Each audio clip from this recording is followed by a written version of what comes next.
Oh man, there's gonna be live fire here. That's gonna be dangerous. Does our landlord know this? I hope not. We won't find out until later. Oh my god. Welcome guys. Boss room, day early. I'm taking tomorrow off because today's my birthday. That's the whole reason we're doing this. Yeah, we couldn't do another show without Cliff, so here he is. Happy birthday. Yeah, it feels weird. Man. That's my advice, is the older you get, the faster the years go. Is it feeling weird because you got that thing on your head? My wife made this hat.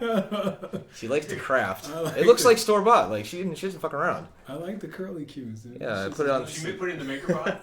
Yeah, exactly. She 3D printed. No, she didn't. I put it on sideways, like out of BC, and that'll show Oz. Nice. It's like, how does that stay on his head? Plus, I can just kind of Nice, tickle you with it. you got a little weave going on, dude. It's pretty Restart cool. violation. Yeah, exactly. Hey, we should have a contest and send the hat to whoever wins the contest. All right, let's do it. We'll figure out the contest later. On, yeah. So there's a couple new things. As you guys may see, we have a milking cam. Yes.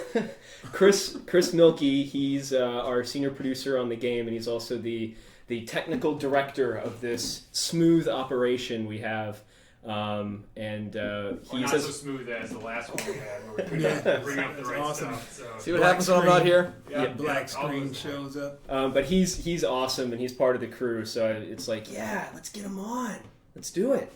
Can milk in real time. He'd be like our sidekick, like Chewy is on Chelsea lately. Yeah, there you go. Oh, compliment? Yeah. Didn't he get his own show after that? I don't know. If I can get my own show out of this, sure. Yeah.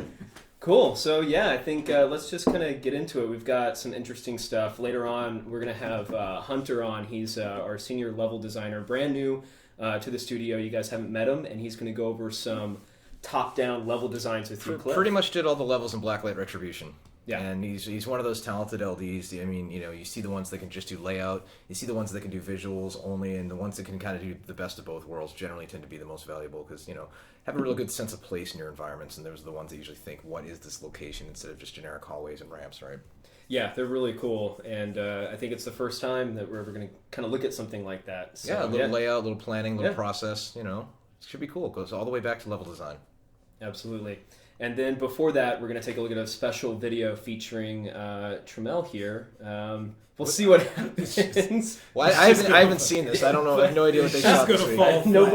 Trust me, nobody has. It's disaster city. Disaster city. But first, a couple things have happened in the gaming industry this week. Kind of interesting. So I thought we'd just kind of talk about those real quick. It's always good. Just industry housekeeping.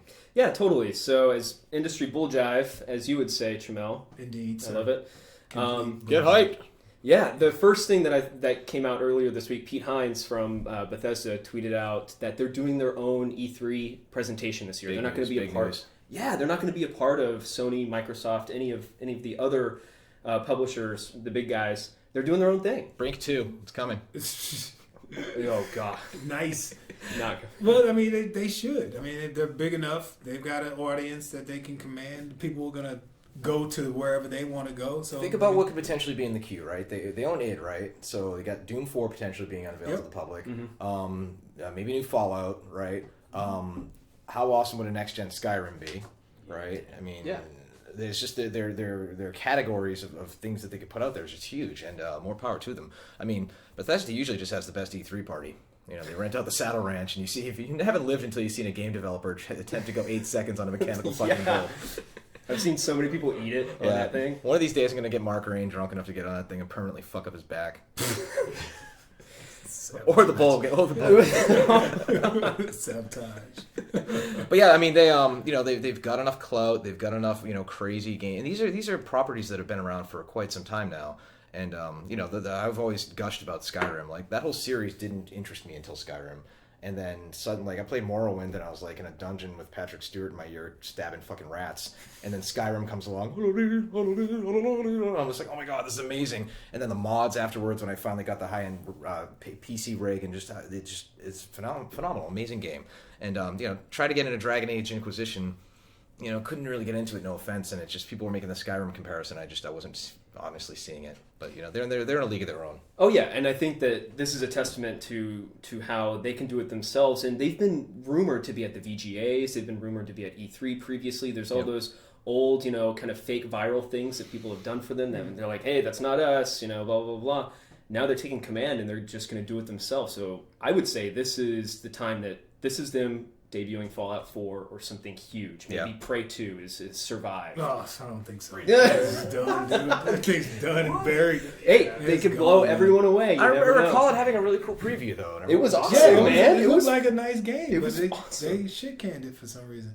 But I think Bethesda, because they don't really need E3. They could literally just do like what Sony and Microsoft does and do like, just I'm doing my own kind of little mini E3 before E3. But that's me always railing against disc-based games, is that like E3 for me isn't as important as it used to be. You're trying to appeal to fucking Walmart buyers, and so them putting their hat in the ring at this time period feels kind of weird.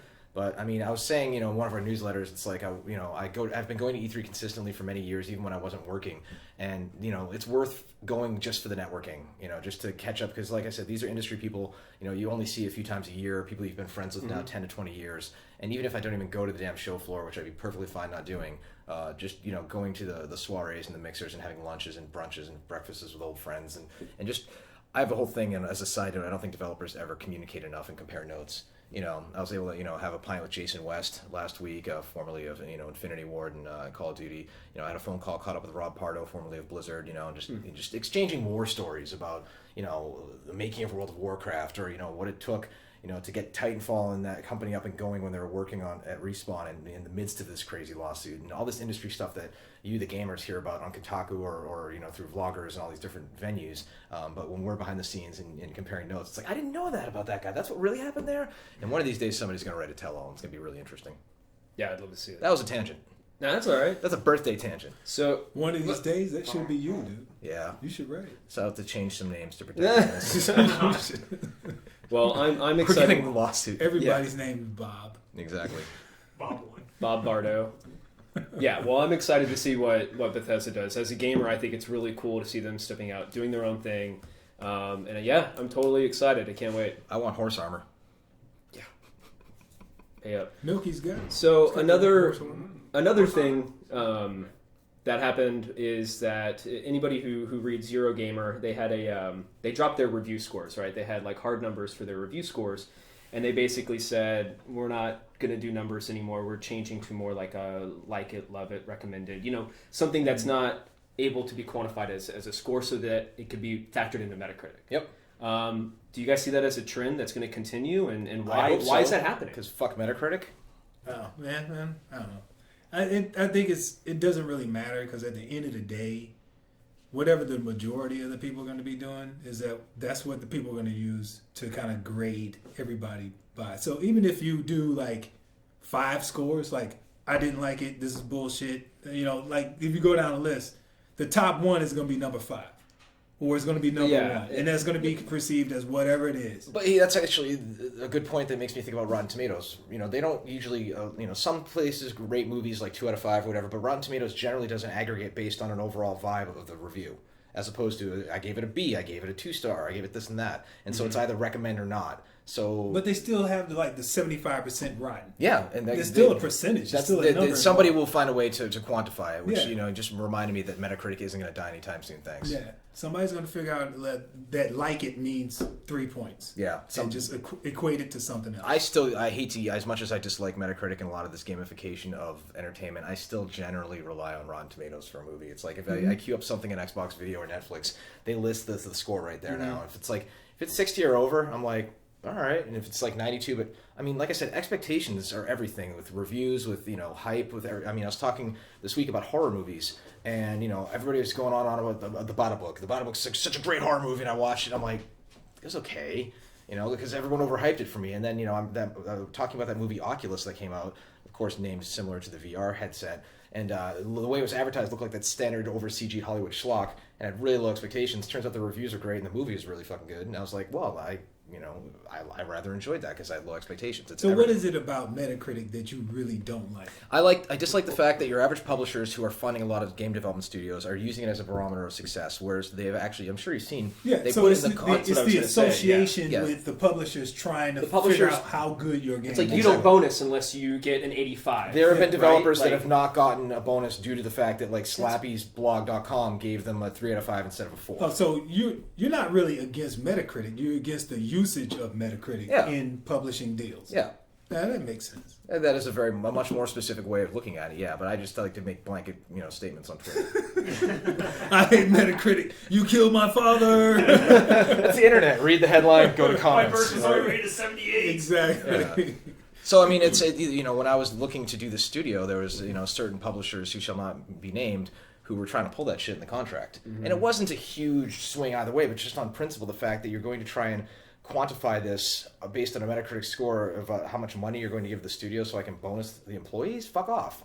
And so thankfully having somebody who could negotiate that was useful, not have to deal with that crap, because we're in this world where games are either launching broken or there's services, and the biggest shift I think with these review scores hit with Destiny. That was the whole thing where you realize Destiny wasn't a day one play and completely be able to consume a game.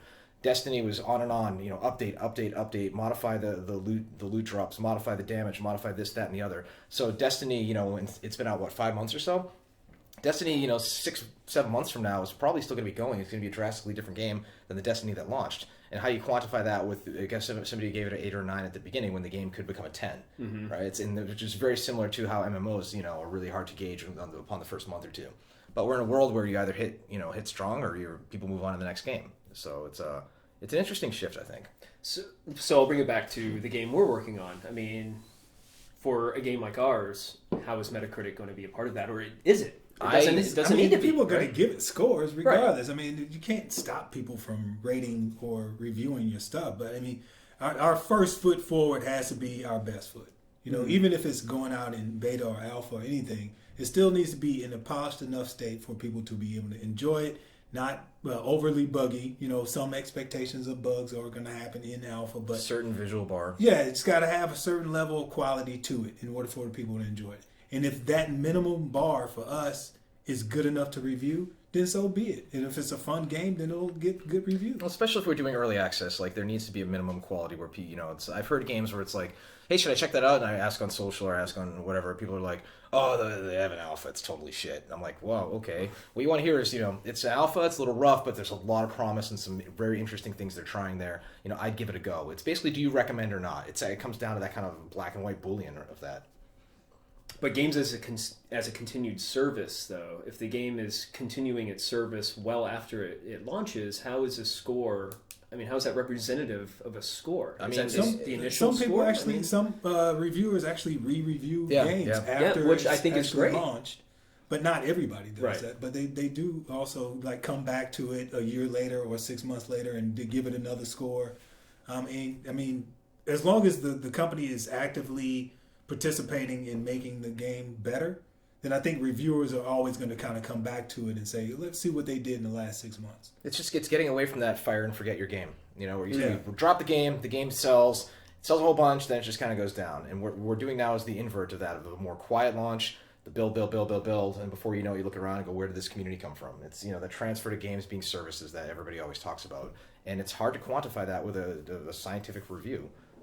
Over a long period of time, you're building a community over the course of a year. It's like, if you were to do a review of Steam when it first came out, if you were reviewing that as a service, you'd been like, this is terrible. But Steam's turned into this amazing platform of its own now over the however many years. So that's, one of the benefits and the problems with having a product that exists over a long period of time. Yeah. So do you guys think that this is going to be a trend with games press going forward? Well, I think games press is still important, but I don't think it quite carries the weight and the impact that it did 5-10 years ago. Yeah, I agree. Because users get their information in a lot more organic fashion now. They might read the review, but that's one of the many things they're going to do. They're going to check, Joey's YouTube channel because they like his opinion on games, or read, a subreddit dedicated to games, or, read somebody's Twitter feed about it. There's a myriad of ways they can get that information now. It's kind of an aggregate of it all, right? Yeah, well, we were having this conversation the other day. I think Rohan is of the impression that Game Press is going the way of the dodo. So, traditionally, yeah. Yeah, he thinks it's going to fade away. I can see how you think that way, like, because a lot of people are getting that information from Twitter, from Facebook, from YouTube, and less relying on, hey, let's see what PC Gamer has to say about this game. Well, we were having this conversation at lunch about like the current state of the market. It feels like you have this like AAA bubble over here of existing brands, and then like everyone else is seeking out just unique, tiny little weird games that they wouldn't normally do. Mm-hmm. And it's like, am I going to spend all this time to either download the huge game as much as I love digital, or wait for the update for my console, or am I going to get a cool little game on Steam and just fire it up? Like Ubisoft seems to have woken up a little bit to this. As much as they're doing their tentpole games like Far Cry and Assassin's Creed, they're doing games like Grow Home and Child of Light, where it's a small team that can iterate and take risks. Like you look at Grow Home, it's this adorable procedurally animated robot just running around that kind of climbs all these various Jack and the Beanstalk type scenarios.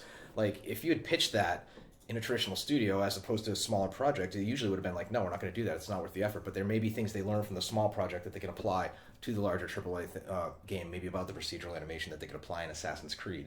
So it's very much worth doing those smaller type projects as well as playing them. Yeah. I don't know where that tangent came from. That's why people are here.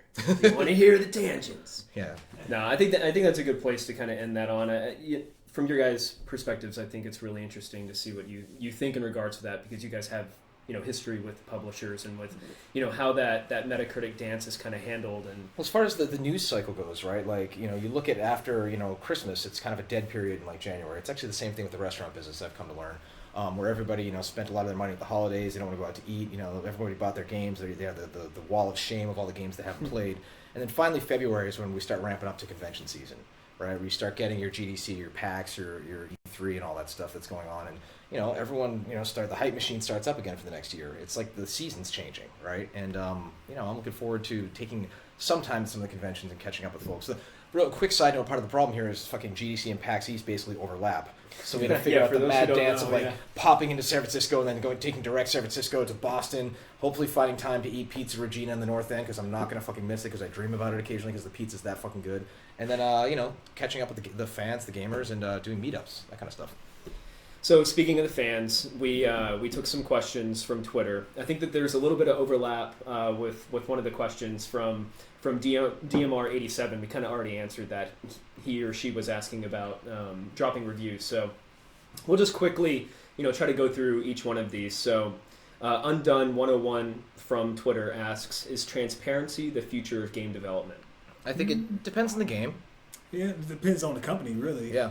I mean, culture. Smaller companies probably would, tend to do it. Bigger companies probably not so much. Scares them, right? Yeah, it's like they don't want to, let there's the downside to the transparency, and we were trying to do the dance ourselves. It's like, okay, how much do you give away, and then how much do you save for like E3? And how much do you educate the public about that this is a work in progress, right? Yeah, exactly. But I mean, if you look at like movies, for example, Marvel. When they're unveiling, we're doing Ant-Man with Paul Rudd. The trailer's kind of cool, right? And then they actually will show, here's concept art of Yellow Jacket. Mm-hmm. And is that his final form in the movie? His final form. Maybe not. But like, I was sending these examples to Simon, who's our marketing guy over at Nexon. I was like, look, even Marvel is like, fuck it, have some concept art. You've just seen a trailer for the movie, but we're willing to share some of this stuff. They post it on their Facebook page. Everyone talks about it. The diehard fans say, screw you guys, that's not what Yellow Jacket should look like. And the people who aren't diehard fans say, who the fuck's Ant-Man, right? And you get good hype going on that way. But is that really open development? No, that's not open development. That's not open development. That's semi-transparency from a giant established juggernaut. Yeah, exactly. So that's just them saying, hey, this is what we're going to do, like it or not. Yeah. What do you think? It doesn't matter what you think, because we already built this thing. So they're not going to be posting the script for a comic book with pre-inked sketches. Yeah, exactly. Yeah. So, but for us, open development and the transparency is, what do you think about it? Oh, you hate it? Oh, let's go back and change it. Yeah. Let's make it more, applicable or pliable, so that we can actually make things, a little bit more fluid in the future, so that we can make these changes on a broader scale when we get like large number of people playing the game. Yeah.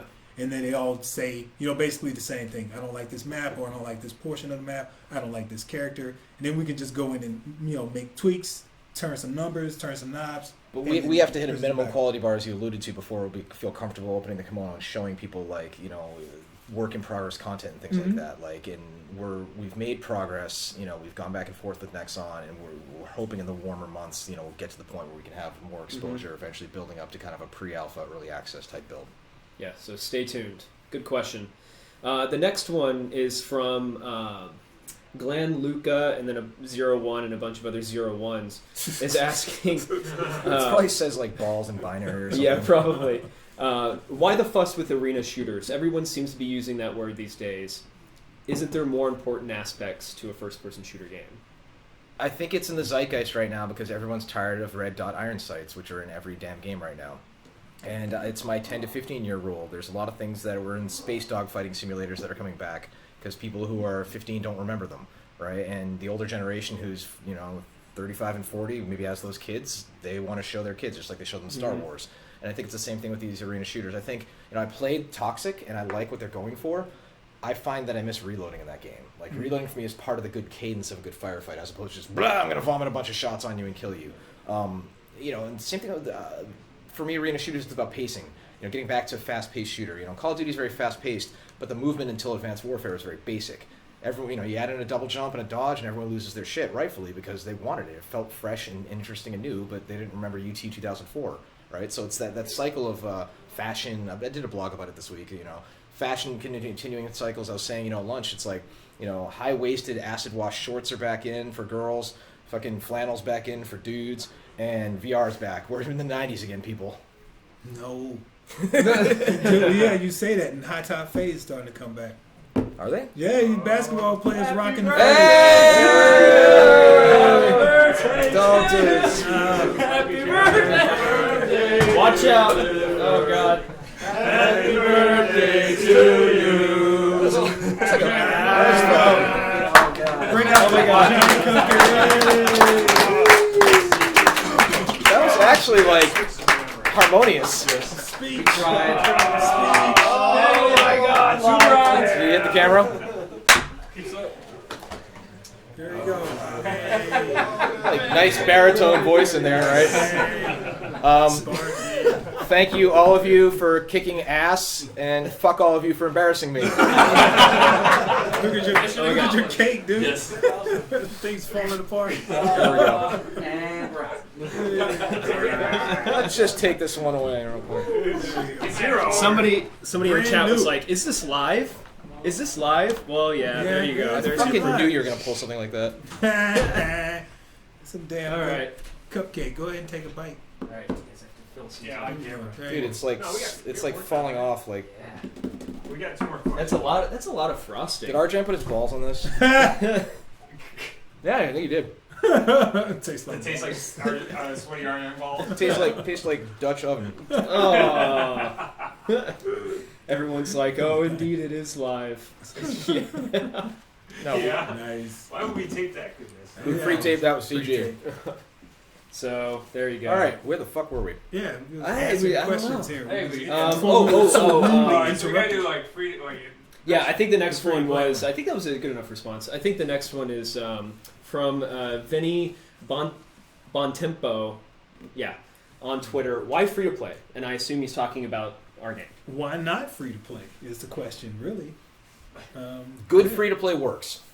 Bad free-to-play sucks, obviously. It's one of those things, you know, like, when I play Smite, you know, they have the rotation of the heroes, you can fire the game up, you can get in, I can see that the game's fun, and it can vouch for itself. You know, if your game sucks and you're free-to-play, you're going to die. So if we can make something that's good, that's, you know, a shooter that's not, no offense to Crossfire being the success it is, but looking like it's from, like, 2005, and make something that has a new, interesting world that feels fresh, you can hop in, you can play, give it a go, and feel good about giving money to the game. And like feel like you're part of a community, and you know, spend, you know, $5, 10, or if you really spend 2 years in the game, maybe you can give more. Like, why not, right? And you know, what we want to do with this game is make a core real shooter that a lot of free to play players wouldn't normally consider. Be like, you know, fuck it. I don't normally play free to play, but I'm going to give that a go. The idea of free to play is to give zero barrier to entry. Yep. You know, so that's, I don't have to worry about spending $60 to get the game. I don't have to worry about any of that stuff. I can just download it and I can play it, and I can enjoy it, and I don't have to worry about paying for anything if I really don't want to.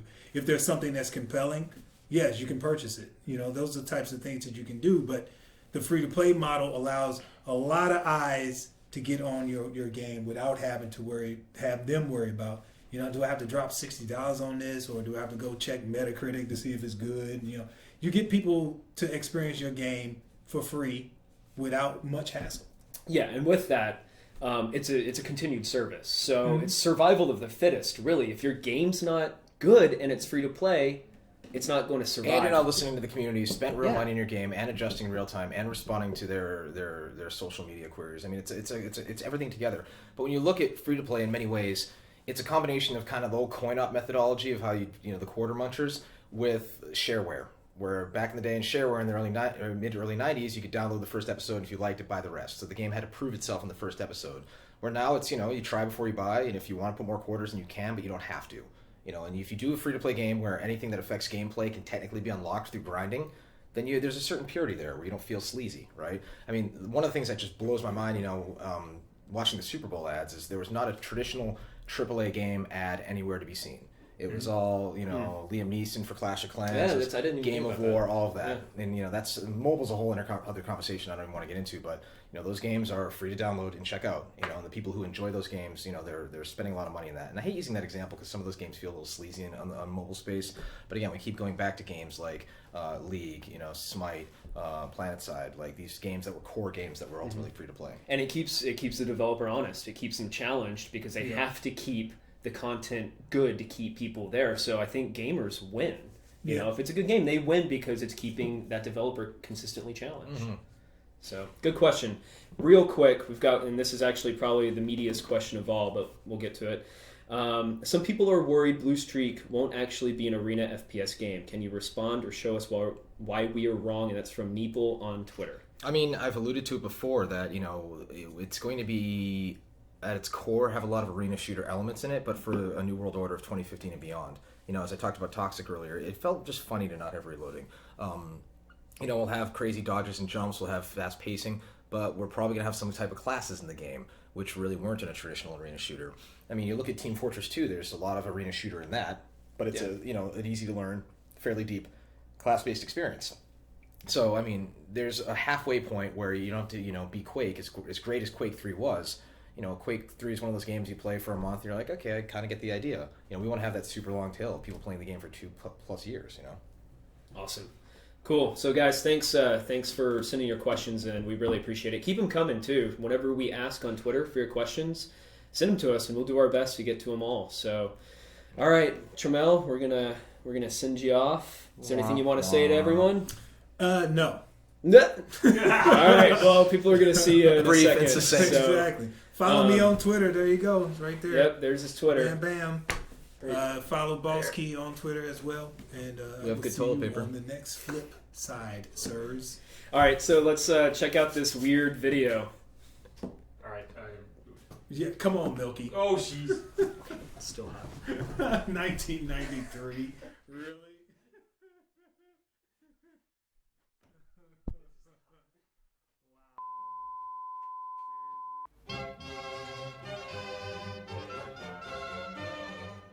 Hey guys, here's a couple of tips for this week's How to Be a Boss. All right, so first and foremost, you got to get yourself a good amount of ties. So, what's a good amount? I don't know, a couple hundred? All right, well, you always start with one. Start with one. At least, you got to have at least one good tie. Every man needs at least one good tie. So, me, I just kind of like combine a couple of colors together that look good. Look at that blue, got the green, got the blue in here. So keep it coordinated. So this week, somebody asked me to, kind of commemorate the whole Seahawks getting murdered at the 1.5 yard line.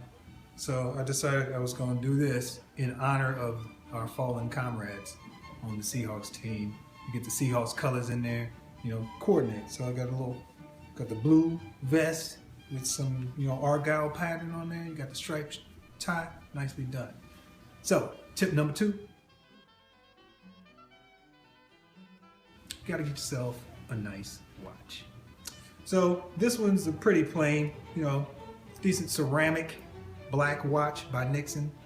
My wife got this for me for my birthday. It's pretty sweet. Black diamonds. nothing too baller. Black diamonds are obviously the shittiest of all diamonds, so don't worry. Black diamonds are mad cheap. I'm not balling at all. Trust me, this is the cheap stuff.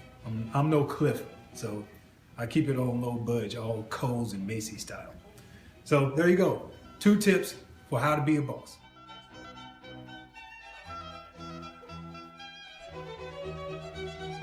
Looking good is painful, apparently.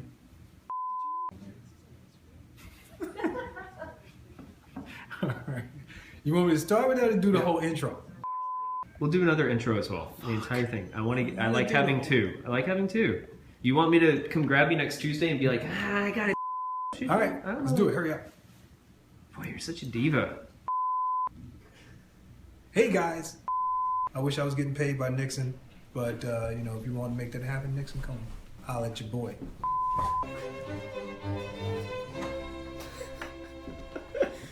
That's it. That's it. All right. No, it wasn't. No, that was... So... The fuck did I just watch? Madness. So Tramell, I've heard he makes his own ice cream in his spare time. Okay. He loves Ben and Jerry's. Chris, don't you guys have a Ben and Jerry's like feud or something? Yeah, so like if we screw up, we owe each other a pint of Ben and Jerry's. So I'm up on Tramell at least 3-1. Because I actually let him off a couple times because, you know, I know he's older, so he's kind of a little bit more, you know. Oh, Cliff, sorry. Okay. Yeah, thanks. So, you know, as on today, you went there today. So, Thanks. but yeah, I think a storm's coming. I can feel it in my I can knees. tell the Milky Cam's gonna get yanked next episode. Yank the cam. Yeah, so I mean, we have a bet. So I knew he had a vice. yes. Yeah. So So- well, you know, like Tramell tells me, like he churns his own butter outside on hot. Hey, what he does in his personal time. You know, that's all I'm saying. So thank you, Tramell, for being a Tremell's just part. like, Oh boy. would you like some ice cream? So he's such a health nut too. I know. So yeah, we have a new member of the team with us. Hi, Internet. Hey, so Hunter, you are a level designer here at Bosky, right? That's very true. Cool. So first time here on the show, what we wanted to do is just have you on. You did some really cool top-down designs for the game. How are we and- doing time-wise? Can we briefly touch upon how we got here and what he's done? Or Yeah, let's do it. Yeah, whatever you want to do. yeah, you what I mean, you know. So Yeah. basically, like, you know, you were working on Blacklight and everything, right? Yep, working on Blacklight. Worked on a game that got canceled in this past year, Phantom Army, which was, you know, I was looking forward to that. It was a pretty cool looking game. Had a lot of mobility and interesting aspects to it, but it wasn't meant to be. So aside from that, I've worked on a lot of government simulation stuff, which is kind of interesting, and some old single player games that I'd rather not mention at this time. But yeah, and aside from that, beforehand, I did a lot of mod work and created maps with Gears of War editor, Unreal Tournament 2004 back in the day. Well, that's the whole thing, right? It's like, you know, how do I get in the industry? Yeah, like, Yeah. make some shit, Make stuff. put it on the That's it, internet, plain and simple. profit. That's really it. So, and even if that's Legos, I mean, even if you're just drawing top-down maps, if you're just imagining gameplay, it's all a part of it. That's so design. Just do stuff. Yeah. That's really it. Yeah. So that's one of the things, you know, Hunter, you know, bringing to the table as far as us panning for gold and finding the fun is a little bit more process with how we build our levels. And so let's just start with a top-down layout, see how it is instead of just building, you know, spaces, right? Yeah, it's been very very true. Like useful. you can play a map just by looking at it and, you know, following it around with your finger and just imagining how combat is going to roll out in that. It's really, I don't know, it's a good thing to do. So recommend it. Cool. So yeah, we have a couple things we're going to look at, and these are all just basic top-down. But these are things that you've created, and you would say this is the first step in the process, right? Or Yeah. where is this in the process of level design? Chris, let's take a look at the first one. So this is Arena 1, obviously working name for this, but this is one of your designs. Yep, pretty much we're just starting very simple with a symmetrical layout, so just coming up with an interesting kind of shape and just trying to think about like what the player is going to be doing, how they're going to be moving through the space, like the visibility that they're going to have, the options that you present them when they first spawn into a map. Just thinking about all those things and tossing it together. And you know, like this, I built this with Photoshop, where it's just, you know, simply I'm just laying lines out and just thinking about gameplay, and then from there I would translate that to the Unreal editor and just, you know, block it out as quick as possible and get it playable. So then we There's can- so many strategic things in here Yeah. as far as it seems so simple, like the Rorschach mirroring, obviously being a symmetrical Yep. CTF style map. But as far as, you know, the sight lines in and out of the base, you know, where's the objective in the base? You know, the ratio of tight hallways versus kind of wide open combat bowls. the number of routes into the flag base. You know, you get more than 3, and it starts getting hard to protect your objective/flag, right? And it's all these things are the things that kind of go on in your head as you kind of sketch that out, right? Yeah, definitely. And so with this, basically I've squashed the arena down so you don't get to see much of any of the actual intricacies throughout the space. So, you know, it looks simple, but it keeps it simple and allows you to just, you know, block it out as quick as possible. And then you can, through playtest and iteration, we'll find what makes it work and what doesn't, and then revise and, you know, hopefully keep that process moving until we feel good about what the actual gameplay feels like. So would you say that symmetry is a really important part of map making? Not specifically to CTF, but to all modes, or is that kind of open for interpretation? Yeah, I believe that that's open to interpretation to the type of game you're making. I think it's the easiest approach just to get something in, because then it allows you to iterate and focus on a single side, and then you can, and then from there, I mean, you can take that layout and then instantly start breaking it down and say, all right, we want this asymmetric, so let's start removing pieces, or let's just... Plus, you only really have to build half the map. Exactly. I didn't even think about that. Copy, rotate, Change color. Pro tip. Exactly. Yeah, and I mean, even looking at this, it's like, you know, start to think about where the players would spawn. And it's one of my things, if you're ever playing an objective game type and you take somebody out, you know, you need to have them kind of teleport a little bit away from you so you have a chance to either claim the objective or get the hell out of the room. You know, I've played games where, like, I go to kill somebody in a flag base or an objective room and they spawn right next to me. I'm like, well, so now you just gave them full health and now I only have 5, so it's nearly impossible to capture this. These are all the things that go into factors of consideration building these maps. Cool. So let's take a look at the next one, and I think this is still kind of the same type of symmetry here, but it's a lot different, and I'm no expert in this, but Sure. And really, like, what we're trying here is just, you know, I'm throwing out a bunch of different shapes and we're just going to try it. Like, I'm not even committing to what's actually going on in terms of the detail or the space. A lot of this is just playing with the distances between, like, from the objectives to the front line of combat, and, like, where players are actually going to be encountering the opposing forces. And so it's just, you know, playing with that idea and, like, getting the scope of the game dialed in is, you know, key right now at this stage of development. So... Still no more than 3 entryways into the flag base.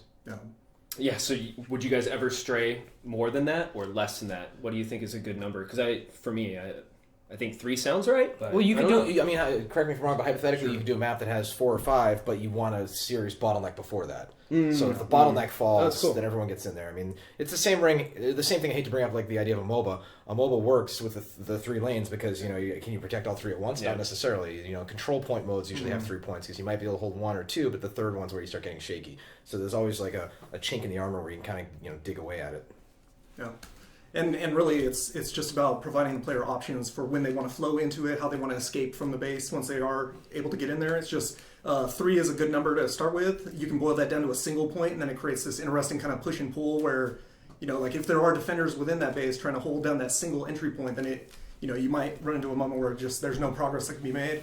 Obviously, with Capture the Flag, it's always interesting when the flag is moving. So being able to give opportunities for players to get in and out and have that flag constantly in motion, I think is key for the entertainment factor of it. Yeah, I can. Oh, go ahead. But I mean, I would say if you allow certain ways, like for example, a Team Fortress turret, if there's only one way in and out of the base, and if you don't have somebody who can blow that up with the proper explosives, like, you know, the map could be broken. So the majority of a good Team Fortress maps have 2 to 3 ways into the flag base, and so if we have certain unique defense mechanisms that shall not be named today, you don't want to allow the players to have a complete stalemate, because nobody likes a blowout, nobody likes a stalemate. Yeah. So I think we're going to take some questions while we're doing this, just organically, because they're popping in and I don't want to lose them. Neo182 from Twitch, he has a good question. He asks, now, is the entire layout going to be symmetrical? For example, if there's a crate on side A, where there will also be a crate on side B in the same place? Probably initially, just once again, because we're trying to keep the development time quick, iteration so we can play test, but really it comes down to the subtleties and how we want to change it up. Would you say that, like, sometimes that can be a give one side an advantage if they have cover and the other side a disadvantage if they don't have that same cover? It can definitely open itself up to that imbalance, and so that's something that you'll always want to keep it in mind. And if you are going to do that, then you want to think of another way that you can even the odds for them in the same sense. Maybe they would have a different object that's slightly different than the other side, and then it creates this interesting kind of... Well, that's good. You know, it is a balance in some form, but really it's going to come from playtesting. You're going to find that, and you're going to have vocal members of your team and other players who are obviously going to call you out on those, and you're going to have to react. So I mean, like, there's been a rise of a lot of asymmetrical multiplayer games right now. As far as forget about the map for just a nanosecond. And the one thing that we're kind of considering is somewhat asymmetrical multiplayer. And if the map initially starts off symmetrical and the entities that are within the map are asymmetrical, then suddenly there are things we can tune either way to kind of switch up the symmetry of the map itself to kind of compensate or complement the various ways players can play the game. Definitely. That was my vaguest way of talking about what we're doing about actually saying shit. All right, cool. Chris, let's look at the next one. Alrighty. We got some more good questions coming in here. Whoa. Yeah, this one, I think this is the one that I saw initially, and I was like, this would be awesome to talk about. Like, this is really cool. We should talk about top-down level design. I like the whole the area in the center. It looks like everything would kind of gravitate there. Any route you take from either side is going to go through that center area. Well, I think, when you look at this map layout, and one of the things I like about where this initial direction is going is, again, there's not 15 entrances and exits to every room.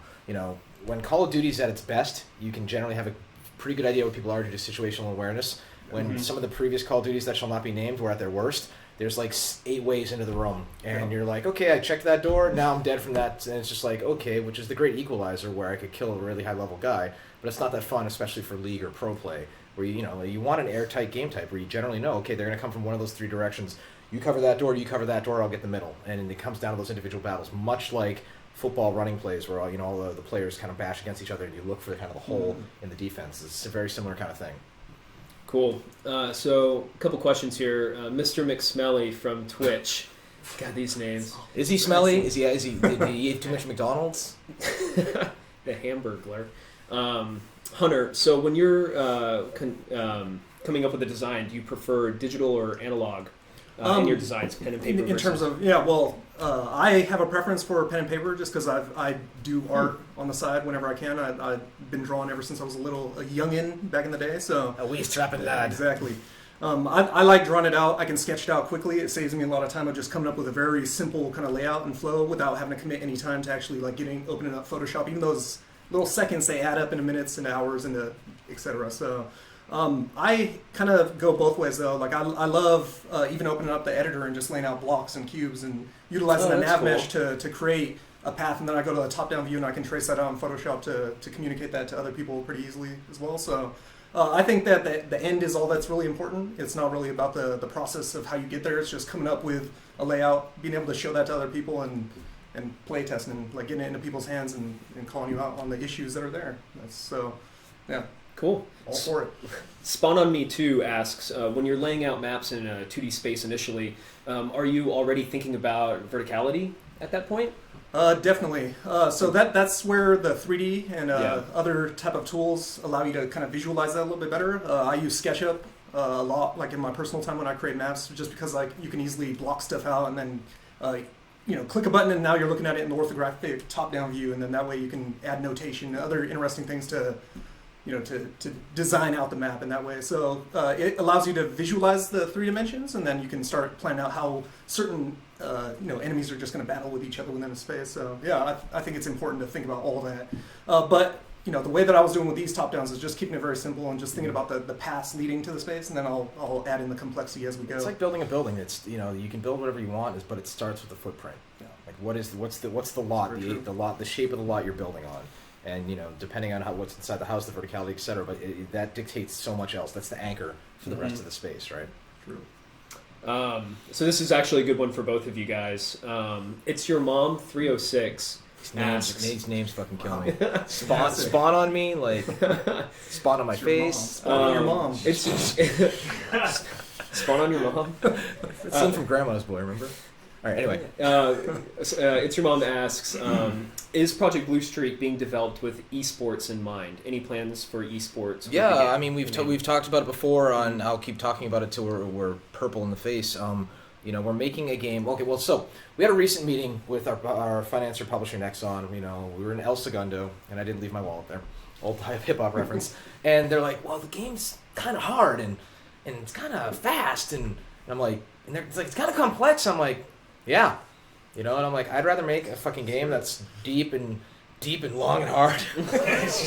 Happy birthday! Filled with lots of spawning. Spawn on your mom. And then we can teach gamers how to make it, have tutorials, have YouTube videos. You know, I'd rather lead with skill-based than lead with stupid, right? And so, one of the, like I say, the thing about having new employees come here is they just get decimated in the playtests because they don't know the quirks of the different weapons, the movements, all that stuff. But, you know, that's a good problem to have. You know, we can figure out ways to smooth out the matchmaking, the newbie experience, and the tutorial later on, right? Yeah. So yeah, anyway, that's what leads to an esport, is having an airtight, you know, very, very, very deep game that's easy to learn and hard to master. Cool. All right, I think we're going to wrap it on up. Anything else, guys? Hunter, anything else you want to say? No, I'm just looking forward to, you know, keep growing with the team. It's been a good experience so far, so let's keep kicking ass. How do you like Raleigh? I actually love it a lot. It's got that nice small town feeling. Walking down the streets, I feel safe, so that's a good thing. Cool. All right. Safety is good. Yeah. So be sure to follow Hunter. What's your Twitter handle? Neverism with 3s because some Korean kid took the actual name. So. You Korean kid. I appreciate it. So yeah, and check us out on bosskey.com. We have a brand new website, new articles every single week. We usually do a Wonder Twins combined. We usually do a more in-depth kind of look at what we revealed on the Boss Room. You know, we put up all of our pictures on our subreddit, as you see at the bottom. And yeah, happy birthday, Cliff, man. Thanks. Happy birthday. Have a crazy wild night tonight. Yeah, you get a little older, you know, you kind of got to call a little earlier. All right, Yeah. guys. All right, well, thanks. We'll Thanks, see you on guys. the next Appreciate one. All right. Mwah.